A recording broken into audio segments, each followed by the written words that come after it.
دا هغه زنانه دي عقل نشته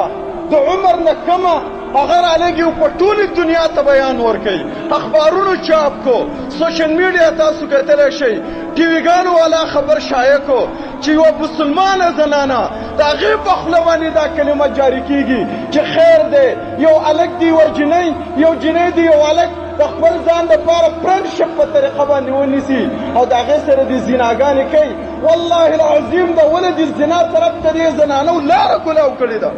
چې حرمونې به چې راوړی بېادبي د معافي او خیر د اجازه ده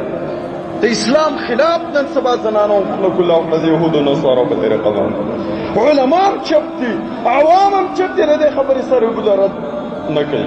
حال دا دی زموږ د نبي طریقه تاسو یاد وساتئ النکاح من سنتي فمن رغب عن سنتي فليس مني زما نبي فرمایلي چې یا معشر الشباب من استطاع منكم الباء فليتزوج زما رب فرمایلی دي وانكحوا الايام منكم والصالحين من عبادكم وإمائكم إن يكونوا فقراء يغنيهم الله من فضله الله فرمایلی فانكحوا ما طاب لكم من النساء مثنى وثلاث ورباع الله فرمایي دوا درې او څلور ښځې وکړئ فإن خفتم الله تعدلوا فواحده د نکاح ترغیب زما رب ورکړی دی زما نبي ورکړی دی امر یې کړی دی په نکاح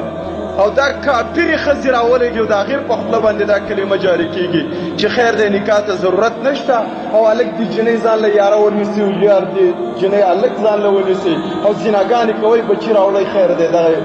نکاحنامې ته ضرورت نشته او د ملا اقرار ته او د ولي د طرفه اعلان ته ضرورت نشته والله العظیم دا زنا ته لار کولا وهل لیکن دا خلک پوهېږي نه